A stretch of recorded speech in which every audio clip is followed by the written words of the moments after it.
FTP நேயர்களுக்கு வணக்கம். தொடர்ந்து தமிழ்நாடு முழுக்க 2026 தேர்தலுக்கான கள நிலவரங்களை நாம் பார்த்து முடித்தோம். அந்த வரிசையில் இப்பொழுது கரூர் பெருந்துயரத்திற்கு பிறகாக அதிமுக தாவேக கூட்டணி அமைய போகிறது என்ற ஒரு பிம்பமானது கட்டவிழ்த்து விடப்பட்டு இருக்கிறது. ஒருவேளை அதிமுக தாவேக கூட்டணி அமைந்தால் அது யாருக்கு பலம், எந்தெந்த கட்சிக்கு எவ்வளவு சீட்டுகள் ஒதுக்கப்படும் என்று வம்சி அவர்கள் தன்னுடைய ட்வீட் பக்கத்துல போட்டிருந்தாரு. அதை பற்றி ஒரு விவாதமா தான் இது இருக்க போகிறது. வணக்கம். அதிமுக தாவேக கூட்டணி அமைந்தால் அது எவ்வளவு சீட்டு எந்தெந்த கட்சிக்கு போகணும்னு நீங்க ஒரு ட்வீட் போட்டிருந்தீங்க. எந்த அடிப்படையில இதை நீங்க போட்டிருக்கீங்க? ஃபர்ஸ்ட் அதிமுக தாவேக பாஜக, இது பாஜக ஆல்ரெடி இருக்கு, தாவேக உள்ள போகுது. இதுக்கப்புறம் வேற எந்த கட்சி தேவைன்னா எனக்கு தெரிஞ்சு பாமக சேர்த்துப்பாங்க. ஏன்னா பாமக அதிமுகவுக்கு கொஞ்சம் ரொம்ப தேவை. அது ஏன்னு அப்புறம் நான் எக்ஸ்பிளைன் பண்றேன். ஸோ இதுல இந்த 4 பேருக்கு எப்படி சீட் ஷேரிங் அடிப்படையை பண்ண போறாங்கன்னா, இப்போ தாவேகா உள்ள வராங்க. தாவேகாவுக்கு சீட் ஷேரிங் எப்படி பண்ணணும்னா, ஃபர்ஸ்ட் நீங்க தாவேகா அதோட வாக்கு வங்கி நிரூபிக்கப்படாத கட்சி. அந்த வாக்கு வங்கி நிரூபிக்கப்படாத கட்சியை நீங்க பெருசா காட்டினாதான் அதுக்கு அந்த அந்த வாக்கு வங்கிக்கு ஏற்ற ஓட்டு வரும். நீங்க விஜய் தாவேகா மாதிரி கட்சி நீங்க 10 சீட்டு 15 சீட்டுக்கு நீங்க வச்சு நீங்க கட்டிங்கன்னா, இவ்வளவு கம்மியா சீட்டு கொடுத்ததுக்கே அந்த தொண்டர்கள் அவங்களாம் அன்ஆர்கனைஸ்டா இருக்கிறவங்க அவங்க தானே, இவங்க கோச்சுக்கிட்டு உங்களுக்கு எதிராக ஓட்டு போடுறேன், எங்க தலைவர் எப்படி அவமானப்படுத்துறீங்கன்னு. அதுவும் நீங்க தாவேகா பாஜக இன்க்ளூசிவ் அலைன்ஸ்ல போயிட்டு இவ்வளவு கம்மியா சீட் வாங்கினால விஜய் நீங்க மிரட்டிட்டாங்க, அவங்க அவர் டெல்லிக்கு அடிப்படைந்து விட்டார் இப்படின்னு சொல்லியே திமுக தரப்பு ஒரு பிம்பத்தை கட்டமைச்சிருவாங்க. ஸோ நீங்க விஜயை பெருசா காட்டணும், நம்பர் 2 பிளேயரா காட்டணும். சரி, நம்பர் 2 பிளேயரா உங்களுக்கு காட்டுறதுல என்ன சிக்கல் அப்படின்னா, நீங்க நம்பர் 2 ஃபர்ஸ்ட் ஃபைனலைஸ் பண்ணது பிஜேபி தான். பிஜேபியை நம்பர் 2 கொண்டு கொண்டீங்க. ஸோ அந்த பிஜேபியை நம்பர் 3 வைக்க முடியுமா அந்த கொஸ்டின் வரும்போது, பாஜக தரப்புல என்னன்னா, எங்களுக்கு நம்பர் 2 நம்பர் 3ன்றது செகண்டரி, எவ்வளவு சீட்டுன்றது தான் மெயின். நாங்க 2026 பார்லிமெண்ட் எலெக்ஷன்ல 11% ஓட்டு நிரூபிச்சிருக்கோம். உங்களுக்காக நாங்க அண்ணாமலையெல்லாம் தூக்கி ஓரமா வச்சிருக்கோம். பிளஸ் நீங்க சட்டமன்ற தேர்தலுக்கெல்லாம் நீங்க செலவு பண்ணணும்னு அவசியம் இல்லை, எங்களாலே அதை பார்த்துக்க முடியும். பிளஸ் மத்திய அரசியல் அதிகாரம் இருப்பது வேற சில பெனிஃபிட்ஸ் எல்லாம் உங்களுக்கு எங்களால் கொடுக்க முடியும். இதுக்கு எவ்வளவு சீட்டு, இதுதான் அவங்க இதுக்கு என்னன்னா, நீங்க பழைய மாதிரி நீங்க பாஜக 2.5% 4% சீட்டு கொடுக்க மாதிரி இல்லை. அது நீங்க 11% ஏற்ற மாதிரி தான் கொடுக்கும். பிளஸ் இந்த 11% நான் சீட்டு கொடுக்க மாட்டேன் அப்படின்னு சொன்னா அவங்களுக்கு வேற ஆப்ஷன்ஸ் இருக்கு. இப்போ கூட நம்ம பேசும்போது ஆர்டி சேர்ல சொல்லிட்டு இருக்க, நாம் தமிழர் பாஜக நீல சேரலாம், என்டிஏல சேரலாம், இல்ல அதிமுக உள்ளே ஸ்பிளிட் வர வாய்ப்புகள் இருக்கு. பல கன்ஃபியூஷன்ஸ் இருக்கு. அதெல்லாம் அவங்க லாக் வச்சிருக்காங்க. ஸோ அது பாஜக விட்டுற முடியாது. ஸோ அவங்க சீட்டு கொடுக்கணும். எவ்வளவு சீட்டு கொடுக்கலாம்னா, அவங்க குறைந்தபட்சம் 41 சீட்டுக்கு மேலதான் கேட்பாங்க. பாஜக 41ன்றது எந்த கணக்குல சொன்னா, 2009 நாடாளுமன்ற தேர்தலில் விஜயகாந்த் எடுத்த ஓட்டு 10%. 10% எடுத்த விஜயகாந்துக்கு 11ல 41 சீட் ஜெயலலிதா கொடுத்தாங்க. இவங்க 11% எடுத்திருக்காங்க. ஸோ விஜயகாந்த் வாங்கினவர் அதிகம் கூடுதலா சீட்டு தான் வாங்கணும்னு பார்ப்பாங்க.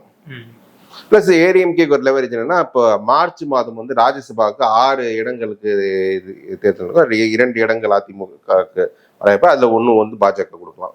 ஸோ அதுல வச்சு பண்ணலாம். ஸோ குறைந்தபட்சம் பாஜகவுக்கு 42 சீட்டுனா, நீங்க விஜயும் 42 வச்சிங்கன்னா நீங்க யார் நம்பர் 2ன்னு டிஃபைன் பண்ணலாம். பட் 2 பேருமே ஈக்குவல் ஷேர் இருக்கு அப்படின்ற மாதிரி நீங்க சொல்லிட்டு, ஸோ 42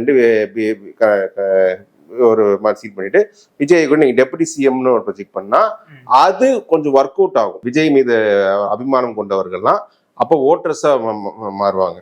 இப்ப நீங்க விஜய்க்கு 15 சீட்டு 20 சீட்ல போய் கொடுத்தீங்கன்னா அது ஓட்டர்ஸா மாறாது, உங்க அதிருப்தியா தான் வரும். இதே பவன் கல்யாண் விஷயத்துல சந்திரபாபு நாயுடு 20 சீட்டு தான் கொடுத்தாரு, 23 சீட் சரி. அது என்னன்னா, அவர் வாக்கு வங்கி ஏற்கனவே நிரூபிச்சிட்டார். முதல் தேர்தலில் 23 சீட்டு கொடுக்கல, நிரூபித்த வாக்கு வங்கி 23 சீட்டு கொடுத்தார். பிளஸ் பவன் கல்யாணுக்கு ஒரு ஜாதிய பின்புலமும் இருக்கு.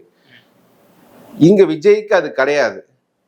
ஸோ அதனால அவருக்கு நீங்க அவரை ஒரு deputy CM deputy CM project பண்ணி ஃபீல் பண்ணாதான் உங்களுக்கு அவருக்கு அந்த லீடர்ஷிப் தகுந்த ஓட்டே வரும். ஸோ இது 42 இதுக்கு அடுத்து பாமகவை பொறுத்த வரைக்கும் என்னன்னா, பாமகவுக்கு வந்து என்னன்னா, எனக்கு தெரிஞ்ச ஐடியலி அதிமுகவுக்கு வந்து பாமக தேவையே கிடையாது.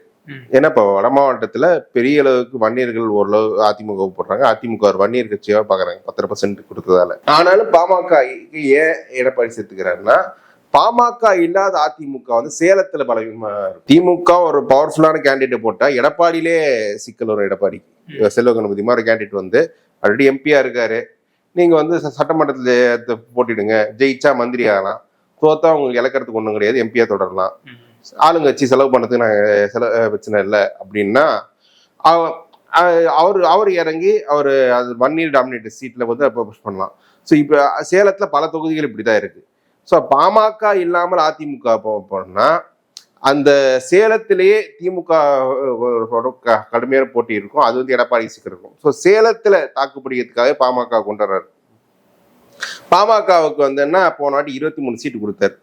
அவர் இந்த வாட்டி அட்லீஸ்ட் 20க்கு மேலே கேட்பாங்க. அவங்க 20 சீட்டு கொடுத்தாகும். கூடுதலாக ராஜ்யசபான்னு கேட்டு ராஜ்யசபா ஒன்று கொடுத்துருவாங்க. இதுல வந்து பாமகவை பொறுத்த வரைக்கும்னா அவங்களுக்கு திமுக வந்து பாமக வேண்டான்னு நினைக்குது. 2019 பாமக இல்லாமலே இந்த விசிக வச்சு வடமாவட்டத்தில் ஜெயிச்சிட்டு இருக்காங்க. ஒருவேளை திமுக நில பாமக வேணும்னு நினைச்சாங்கன்னா, பாமக திமுக ஆப்ஷன் இருந்ததுன்னா அவங்க பார்கெயின் வேறமா இருக்கும். இன்னும் கட்சிமா கேட்பாங்க. இப்போ 2024 தான் பார்த்தோம் பாமக கடைசி நிமிஷம் வரைக்கும் இங்கேயா அங்கேயான்னு மாறி பேசி எவ்வளோ ட்ராக் பண்ணி என்டிஏல 10 சீட் வாங்கினாங்க. அந்த மாதிரி போகும். ஸோ அதனால வந்து இப்போ பார்கெயின் இல்லாதாலே அவர் கண்டிப்பா 20 கம்மியா போக மாட்டார். 20 + ராஜ்யசபான்னு அவர் விருப்பம். ஸோ நீங்க வந்து எப்படி பார்த்தாலும் ஒரு 100 தொகுதிக்கு மேல இந்த 3 கட்சிகளுக்கு கொடுக்குற மாதிரி இருக்கும். நீங்க மற்ற இந்த தமிழ் மாநில காங்கிரஸ், இந்த புதிய தமிழ் போன்ற கட்சி எல்லாம் கூட நீங்க ரெட்டையில கண்டெஸ்ட் பண்ணி வச்சுக்கலாம். ஆனா இந்த கட்சிகள் அந்த சின்னத்துல வைக்கணும். இதுல நீங்க தேமுதிக அவங்க பிரேமலதா பேசலாம் பார்த்தா கொஞ்சம் தெரியுது. நீங்க தேமுதிக சேர்த்துக்கிற மாதிரி இருந்தான்னா இன்னும் 10 சீட்டு கொடுத்து போய் அப்ப நீங்க அதிமுக ரெட்டையில கண்டெஸ்ட் பண்றதே 120 சீட்ல கண்டெஸ்ட் பண்ற மாதிரி இருக்கும். 117 இருந்தா தானே தனி பெரும்பான்மையோட ஆட்சி. இன்னைக்கு அந்த சூழல்ல அவங்களுக்கு இல்ல. அதுதான் இது. ஏன்னா இப்போ 2024 வந்து நான் சொன்ன இந்த பாமக, இந்த பாஜக இவங்க எல்லாருமே 24 தேர்தலில் கொஞ்சம் பலவீனப்படுத்தி இருந்தாருன்னா நீங்க எமர்ஜி இருக்கலாம். அவர் 24 தேர்தலில் வந்து அந்த தேர்தலில் வந்து 26க்கான களத்தை செட் பண்ணிருக்கணும். அது செட் பண்ண அவர் தான் இப்போ தடுமாறிட்டு இருக்காரு. அவர் பண்ண பெரிய ஸ்ட்ராட்டஜிக் பிளண்டரே அதுதான். 24 அதிமுக பாஜக கூட்டணி வச்சிருந்தாருன்னா நிச்சயமா அது ஒரு 7-8 தொகுதியில் ஜெயிச்சிருக்கும். ஆனா எவ்வளவு சீட்டு ஜெயிக்கணும்ன்ற பிரச்சனை இல்லை. என்னன்னா பல பிளேயர்ஸை வந்து அந்த அணி வந்து இரலவெண்ட் ஆகியிருக்கும். ஓபிஎஸ், டிடிவி இவங்க எல்லாம் பிரைம் மினிஸ்டர் இல்லாம நிக்கிறத கொஞ்சம் ரொம்ப மாற்றி சேர்ப்பாங்க. அடுத்து பாமக வந்து அந்த கூட்டணியை சேர்க்கலன்னா பாமக திமுக அணியில் போகாதால பாமக பலவீனப்பட்டிருக்கும். இது ஒரு பைப்போலர் ஃபைட் இருந்ததுனால நாம் தமிழர் ஓட்டோடு கொஞ்சம் குறைஞ்சிக்கலாம். அது மட்டும் இல்ல பாஜகவிட இப்போ உங்களுக்காக அது அண்ணாமலை ஓரமா வைக்கிற பாஜக வந்து 24 இந்த வேலையை செஞ்சிருக்கும். ஸோ இந்த வாய்ப்பை தவறு விட்டதால இப்போ இவங்க எல்லாருமே ஒரு பிளேயர்ஸ் தான் நிற்கிறாங்க. பாஜக வந்து 10-11% வளர்ந்து நிற்கிறது தான் பிரச்சனை. இப்போ நீங்க 24 பாஜக வச்சு நீங்க ஒரு ஓட்டு எடுத்துட்டு அது நீங்க பாஜக 26 வேண்டாம் நீங்க துரத்த கூட அந்த 24 எடுத்த ஓட்டர்ஸுமே எடப்பாடி சிஎம் ஏத்துக்கிட்ட voters, Edappadi CM Modi PM ஏத்துக்கிட்ட ஓட்டர்ஸ் உங்களுக்காக வந்து 26 வந்து நீ கூட்டணி இல்லாட்டி உங்களை திமுக எதிர்ப்புல உங்க பேர் நிற்பாங்க. இப்ப அந்த வாய்ப்பும் நீங்க தவற விட்டதால அது 11% உண்டான ஓட்டும் கொடுக்கணும். பாமக இது கொடுக்கணும். நீங்க பிளஸ் விஜயை இப்ப நீங்க அகாமடேட் பண்ணணும்னா விஜயையும் நீங்க பெருசா காட்டி தான் ஓட்டு எடுக்கணும். இப்போ வந்து தமிழ்நாட்டு அரசியல் வரலாற்ற ஒரு புது கட்சிக்கு வாக்கு வங்கி நிரூபிக்காத கட்சிக்கு வச்சு எப்படி சாதிக்கணும் அப்படின்ட்டு காட்டுறது ஒரே எக்ஸாம்பிள் தான் எனக்கு தெரிஞ்சிருக்கு. அது என்ன 96 தமிழ் மாநில காங்கிரஸ் அன்னைக்கு மூப்பனார் தலைமையில் உருவான போது அந்த கட்சி வந்து தேர்தலுக்கு ஒரு 2-3 வாரம் முன்னாடி தான் உருவாச்சு. அந்த கட்சி அப்பதான் சின்னதே வாங்குறாங்க. அந்த கட்சி திமுக கூட்டணி போகும்போது கலைஞர் வந்து அன்னைக்கு ஒரு காங்கிரஸ் கட்சிக்கு எவ்வளவு சீட்டு கொடுக்குமோ அந்த அளவுக்கு சீட்டு இது கொடுத்தாரு. அப்படி கொடுக்கறதாலே ஓட்டர்ஸ்க்கு என்ன பர்செப்ஷன் கொடுத்து இதுதான் உண்மையான காங்கிரஸ், மூப்பனார் தலைமையில் இருப்பதுதான் உண்மையான காங்கிரஸ் சொல்லி அந்த காங்கிரஸ் எடுக்கிற ஓட்டை வந்து மூப்பனார் தலைமையில தமிழ் மாநில காங்கிரஸ் எடுத்தது. ஆனா அன்னைக்கு இருக்கிற காங்கிரஸ் வந்து காந்தி தலைமையில் இல்லை. இது காந்தி குடும்பத்துல ஒருத்தர் தலைமை வச்சுன்னா அதோட கணக்கு வேற மாதிரி இருக்கும். நரசிம்மராவ் தலைமையில் இருந்தாலும் மூப்பனாருக்கு அந்த ஓட்டு எடுக்கிறது ரொம்ப ஈஸியா இருந்துச்சு, அவர் எடுத்தார். விஜயை வச்சு நீங்க ஓட்டு எடுக்கிற மாதிரி இருந்தா நீங்க விஜயை பெருசா காட்டணும். பட் உங்களால பெருசா காட்ட முடியும்னா முடியாது. ஏன்னா பாஜகன்னு இன்னொரு பெரிய கட்சியும் உள்ள இருக்கு. இவ்வளவு சிக்கல்கள் இந்த அணியில் இருக்கிறது தான் இது. இதுல வந்து 130 தொகுதி போட்டியிட்ட சிரமமா போயிடும்னா கிட்டத்தட்ட எடப்பாடி இன்னைக்கு இருக்கிற பொசிஷன் தான் 2016 கலைஞர் இருந்தார். 24 எப்படி எடப்பாடி பாஜகவுடன் கூட்டணி வைக்காமல் ஒரு ஸ்ட்ராட்டஜிக் பிளண்டர் பண்ணாரோ, 14 கலைஞர் வந்து அன்னைக்கு காங்கிரஸுடன் கூட்டணி வைக்காம ஸ்ட்ராட்டஜிக் பிளண்டர் பண்ணாரு. 16 மீண்டும் காங்கிரஸ் வச்சுக்கிறார். அன்னைக்கு விஜயகாந்த் பேசிட்டு இருந்தாங்க. விஜயகாந்த் அன்னைக்கு கூட்டணி வருது, அவர் 50 சீட் கேட்டிருப்பாரு.